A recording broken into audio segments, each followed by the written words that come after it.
பக்கத்திலே ஒரு பெரிய ஆலா விருட்சம் இருக்கின்றது. அங்கே 7 கிளையிலே 7 உரிகள் எட்டாத தூரத்திலே தொங்கிக் கொண்டிருக்கின்றது. ஆமாம், இந்த 7 கிளைகளையும் ஒன்றாக சேர்த்து பிடித்து அப்படியே வெட்டாக வெட்டிவிட்டு அந்த கதிர்மனை ஊசி இருக்குது பாத்தீங்களா, அந்த ஊசியிலே தலைகீழாக சாடுகிறவர்களுக்கு நம்முடைய தாய் உஜ்ஜினிமா காளியம்மை ஏறிய சிம்மாசனம் இறங்காமல் 1000 வருடம் வாழ்வதற்கு வர கொடுப்பாளாம். அப்படியே வாசகத்தில் இருந்தது. இப்படி அதிசயமான வாசகத்தை பார்த்து பாருங்க. என்னால சும்மா இருக்க முடியல, உங்ககிட்ட சொல்லணும் போலே இருந்துச்சு. உடனே படப்படப்பாவை பார்த்துட்டு வருவோம். எனக்கும் பார்க்கணும் போலதான் இருக்குது அந்த வாசகத்தை. ஆகட்டும் என்று இந்த விக்ரமாதித்த மன்னனும் வேறு வெள்ளி மந்திரியுமாக அந்த தென்னன் திருவடவாள் என்று சொல்லக்கூடிய ஊரணி பக்கத்திலே வருகின்றார்கள். மந்திரி சொன்னது போல ஒரு பெரிய ஆலமரம் இருக்கின்றது. அது 7 உரியும் தொங்குகிறது. ஆமா, 7 உரியும் எட்டாத தூரத்திலே தொங்கிக் கொண்டிருக்கின்றது. கல்லுப்படிகள் இருக்கின்றது. கல்லுப்படியிலே படிக்கட்டுகளிலே வாசகமும் பொறிக்கப்பட்டிருக்கின்றது. சொன்னது அத்தனையும் உண்மைதான். ஆமா, பட்டி மந்திரி சொன்னது உண்மைதானே. அதாவது நாமல் இவன் இங்கே வாசகம் இருப்பது போல இந்த ஆலமரத்தையும் வெட்ட வேண்டும், தலைகீழாகவும் சாட வேண்டும். அந்த 1000 சிம்மாசனம் ஏறிய சிம்மாசனம் இறங்காம இருக்க வரப்பும் வைக்க வேண்டும். அந்த ஆலமரத்தை வெட்டி போட்டுறாங்க, உரிய மட்டும் வெட்டுங்க. ஆமா, அந்த ஆலமரம் நமக்கு காற்று வீசுறதுக்கு தேவைப்படும். ஆமா, இந்த உரிய ஒரே வெட்டாக வெட்ட வேண்டுமே, என்ன செய்வது? இப்படி யோசனை போட்டுக் கொண்டிருக்க முன்பொரு சமயத்திலே அந்த தெய்வலோகத்தில் நடந்த நிகழ்ச்சியானது இந்த விக்ரமாதித்த மன்னனுக்கு நினைவுக்கு வருகின்றது. அப்படி தெய்வலோகத்திலே என்ன நடந்தது தெரியுமா? அதாவது தெய்வேந்திரன் தலைவராக இருக்கின்றான். அங்கே நாட்டிய பெண்கள் பரதநாட்டியம் ஆடுகின்றார்கள். யாரெல்லாம் நாட்டியம் ஆடுறாங்க தெரியுமா? ரம்பை, ஊர்வசி, மேனகை, திலோத்தம்மை, நந்தினி, வாகினி, கந்தர்வதாதி என்று சொல்லக்கூடிய நாட்டிய பேரொழி பத்மினியா ஆடுனாங்க. ஆமா, பத்மினியை எல்லாரும் சேர்ந்து ஆடுனாங்க பாருங்க. எல்லா ஆட்டக்காரிகளை விட ரம்பை, ஊர்வசி இவர்கள் 2 பேர்களிலே யாரு நல்ல ஆட்டக்காரி என்று யாராலையுமே கண்டுபிடித்து சொல்ல முடியவில்லை. 2 பேரும் ஒண்ணு போலதான் எப்பவும் ஆடுவாங்க. ஒரே ஸ்டெப்ப தான் வைப்பாங்க. இவங்க வித்தியாசமான ஸ்டெப்பா இருந்தாலும் ஒரே மாதிரி வைக்கிறாங்க. ஆமா, இவர்களிலே யார் வெற்றி பெறக்கூடியவர்கள், யார் தோல்வி பெறக்கூடியவர்கள் என்று யாராலும் சொல்ல முடியவில்லை. அப்போது தெய்வேந்திரன் அங்கிருந்த மனிதரை பார்த்து கேட்கிறாங்க, அப்ப மனிதர்களே, உங்களால இவர்கள் 2 பேர்களிலே யார் சிறந்த ஆட்டக்காரி என்று பார்த்து சொல்ல முடியுமா? எங்களால சொல்ல முடியாது. உங்களால சொல்ல முடியாதா? முடியாது மணிவரே. உங்களால முடியுமா? உங்களால முடியாதா? உங்க 2 பேரால முடியுமா? முடியாது. ஒருவேளை இவரால முடியுமா இருக்குமோ? அவரால ஈச்சி மட்டும் தான் விரட்ட முடியும், அவரால தீர்ப்பு சொல்ல முடியாது. அவர் ஈச்சியாவது விரட்டுவாரு. அதாவது சொல்லுகின்றான் தெய்வேந்திரன், ஐயா தேவர்களே, பூலோகத்திலே ஆட்சி பீடத்திலே அமர்ந்து அரசாட்சி பண்ணக்கூடிய மன்னர் பரம்பரையிலே உதித்தவர்கள் யாராக இருந்தாலும் சரி, மண்ணாசை பொன்னாசை அத்தனை ஆசைகளையும் வறுத்து ஆடுதல் கெடுத்தல் தவிர்த்து மண்ணுயிரையும் தன்னுயிராக எண்ணக்கூடிய மன்னர் பரம்பரையிலே உதித்தவர்கள் யாராவது இருக்கின்றார்களா? அப்படி யார் இருந்தாலும் நீங்கள் தயங்காமல் என்னிடத்திலே சொல்லலாம். தேவர்களே, விக்ரமாதிரி பட்டணத்தை ஆண்டு வருகிறான் விக்ரமாதித்த மன்னன். அவன் தான் தாங்கள் சொன்ன அத்தனை நிபந்தனைக்குமே சரியானவர். அப்படியா? அத்தனை நிபந்தனைகளுக்கும் கட்டுப்பட்டவன் அவன் தானா? அப்படியானால் நான் சொன்னதாக அவனை இங்கே அழைத்து வாருங்கள் என்று விக்ரமாதித்த மன்னனை தெய்வலோகத்திற்கு அழைத்து வருகின்றார்கள். அங்கே நடந்த விஷயங்களை கேட்டு தெரிந்து கொண்டான் இந்த விக்ரமாதித்த மன்னன். அவன் நினைக்கிறான், அதாவது இவர்களுள் சிறந்த ஆட்டக்காரி என்பதை யார் என்பதை நாமல் இப்போது கண்டுபிடித்து சொல்ல வேண்டும் என்று 2 பூச்செண்டை எடுக்கின்றான். அந்த பூச்செண்டுக்குள்ளே 2 கருவெண்டை பிடித்து அடைத்து வைத்து, அந்த கருவெண்டு இருக்கிறது இந்த விக்ரமாதித்த மன்னனை தவிர வேற யாருக்குமே தெரியாது. ரம்பே, நம்ம இந்த ஒரு பூச்செண்டை நீ வச்சுக்கோ. கொண்டாங்க கீழே போட்டு உடைச்சுறத. ஊர்வசி, உங்களுக்கு ஒரு பூச்செண்டு. ஆமா, 2 பேரும் ஆட்டமும் ஆட வேண்டும். இந்த கையிலே பூச்செண்டும் இருக்க வேண்டும். ஆமா, என்று 2 பேர்களுடைய கையிலே கொடுத்தான் இந்த விக்ரமாதித்த மன்னன். 2 பேர்களும் கையிலே வாங்கினார்கள். அழகான முறையிலே பரதநாட்டியம் ஆடிக்கொண்டே இருக்கின்றார்கள். ஆடல் என்று ஒன்று இருந்தேன்னு வைங்களேன், பாடல் ஒன்று கண்டிப்பா வேணும்ல. ஆமா, கண்டிப்பா வேணும்ல. ஆமா, தங்கப்பது அழகான முறையிலே ஆடலோடு பாடலும் நடக்கின்றது. ஆமா, தங்க ஒன்று சதுராடுது.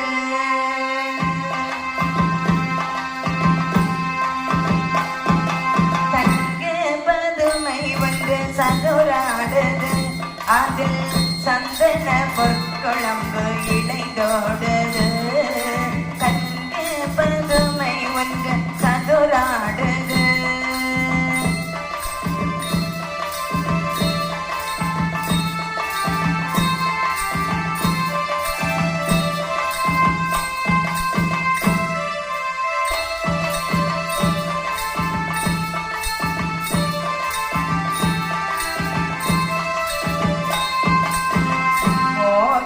என்பதிவள் பெயரல்லவோ நெஞ்சம் மோகம் இரண்டிருக்கும் சீரல்லவோ.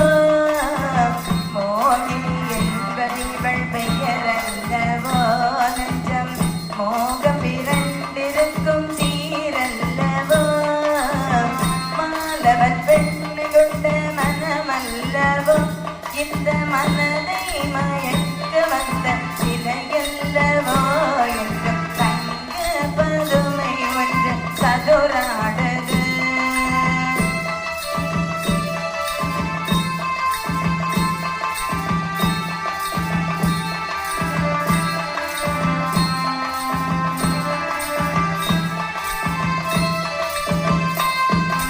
முத்துமணி திரகட்டி அணைத்தொரு பூச்செண்டு மொய்க்கு சுகம் பெற ஓடி வரும் சில பெண் பண்டு. முத்துமணி திருகட்டி அணைத்தொரு பூச்செண்டு மொய்க்கு சுகம் பெற ஓடி வரும் சில பெண் பண்டு. சத்தை முகத்தோடு முத்து வதித்தவ நான் என்று. சத்தை முகத்தோடு முத்து வதித்தவ நான் என்று. சாவுவார்கள் சிலர் தழுவுவார்கள் சிலர் ஆவலோடு சுக பழகுவார்கள். தங்க பதுமை ஒன்று சதுராடுது.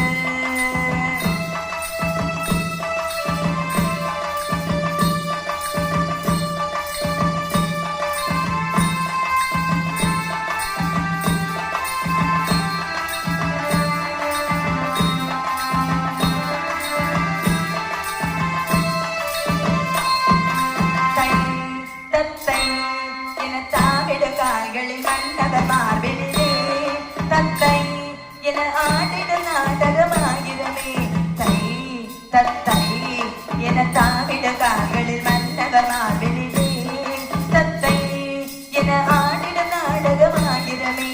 கொஞ்சம் அவள் நெஞ்சில் ஒரு மதுரசம் அஞ்சும் அவள் நெஞ்சில் ஒரு மதுரசம் இரவிலே சுகமெல்லாம் பெருகிட ஒரு வினை தேடுவோர் வருடவே. தங்க பதுமை ஒன்று சதுராடுது.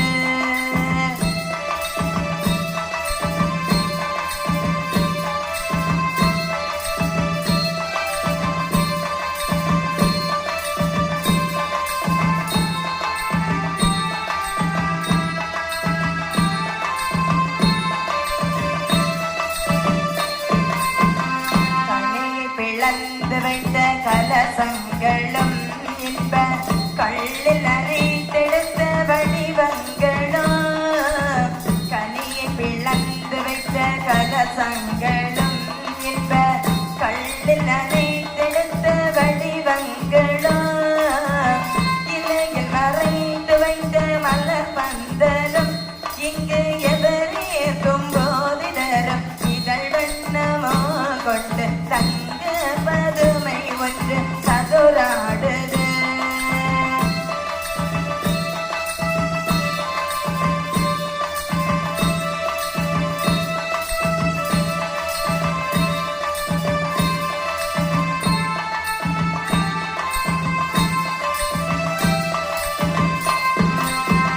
காலம் பிறந்ததென்று களி கொள்ளுங்கள்.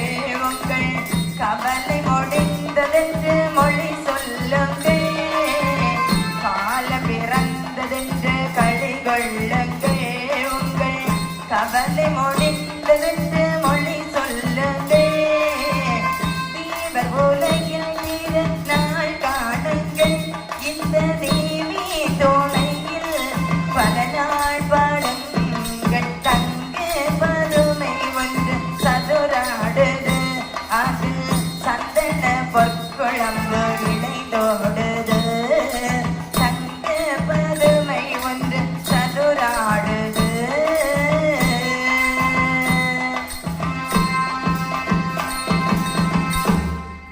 இப்படியாக அழகான முறையிலே பாடலோடு ஆடலும் நடந்தது பாருங்கள்.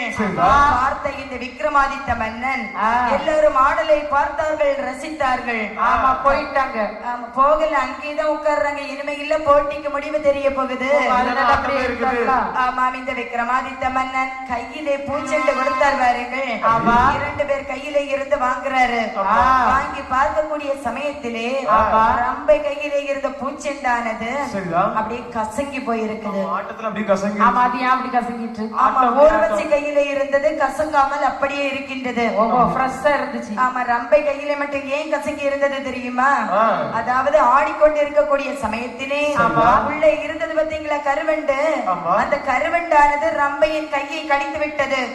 கடித்த உடனே அந்த வலி தாங்க முடியாமல் அவ அப்படியே அந்த பூச்செண்டை கசக்கிட்டா. ஸ்டெப்பையும் மறந்துட்டா. ஸ்டெப் எல்லாம் மறக்கல, பூவை மட்டும் தான் கசக்கி போட்டுட்டா.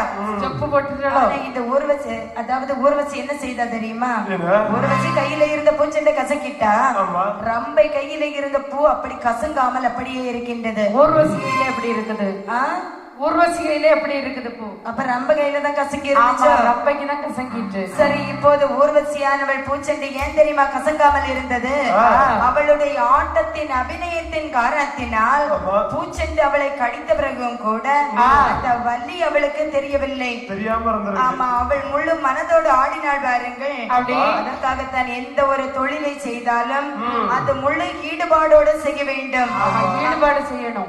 ஈடுபாடு செய்ய வேண்டாம், ஈடுபாட்டோடு செய்ய வேண்டும். முழு கவனத்தையும் அந்த தொழிலை செய்ய வேண்டும். ஆமாம், அப்படி அவ செய்த பாருங்க. ஆகையினால் தான் அந்த கருவண்டு அவளுடைய கையை கடித்த பிறகும் கூட வலி தெரியவில்லை. அந்த பூச்செண்டும் கசங்காமல் அப்படியே இருக்கின்றது.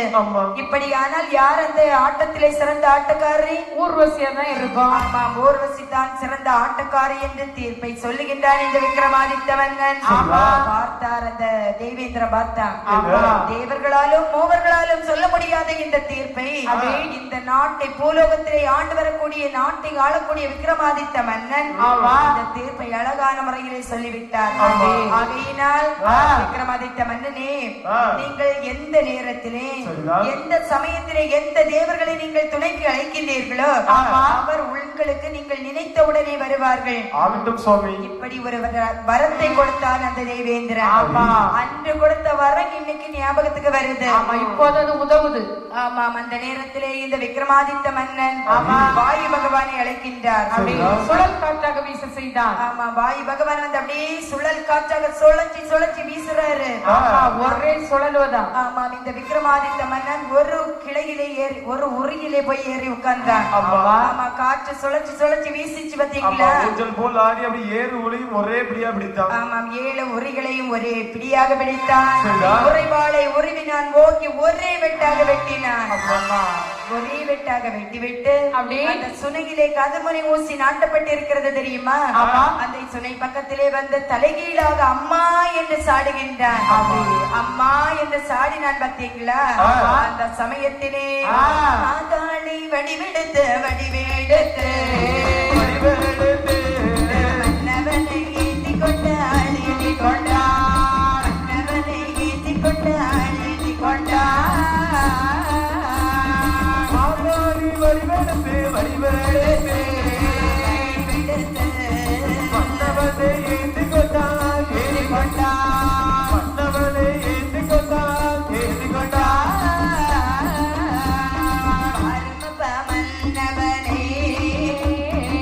பரம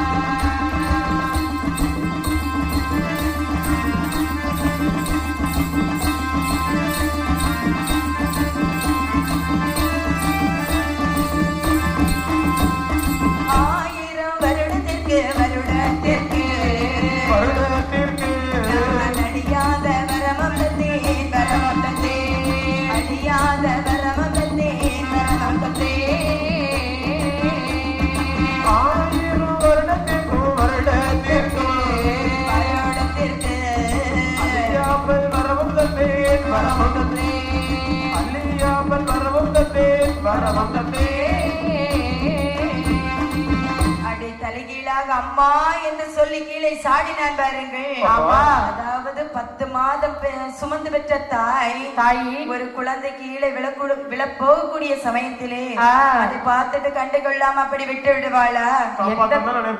எந்த தாயுமே அப்படி விட மாட்டாங்க. ஆமாம், அதே போலேதான் இந்த உச்சிமா காளியம்மை வழிவெடுத்தாள். இரு கரத்தினால் அந்த மன்னவனை ஏந்தி கொண்டாள். அந்த நேரத்திலே சொல்லுகின்றாள் விக்ரமாதித்த மன்னனை பார்த்து, மன்னா, அதாவது உன்னுடைய வீர தீரங்களை நான் சோதித்து பார்த்தேன். அப்படி உன்னை போல வீரமிக்கவர் இங்கே யாருமே கிடையாது தாயே. என்னப்பா? ஆமா சொல்லுங்கம்மா. ஆகையினால் நான் உனக்கு சொன்னது வழி.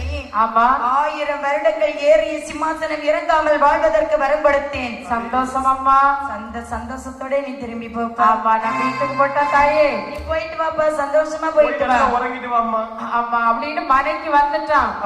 ஆமாம், இப்படி வரம் வாங்கிய சந்தோஷத்திலே இந்த விக்ரமாதித்த மன்னனும் வீரன் பட்டி மந்திரியுமாக தன்னுடைய அரண்மனைக்கு வருகின்றார்கள். ஆமா, இங்கே நடந்த விஷயங்களை அவர்கள் பேசி ரொம்ப மட்டற்ற மகிழ்ச்சி, ஆமா ஆமாம் சந்தோஷம் கொண்டவர்களாக அமர்ந்திருக்கின்றார்கள். இப்படி இருக்கக்கூடிய சமயத்திலே இந்த மன்னன் நேரமாகிய காரணத்தினால் பஞ்சனை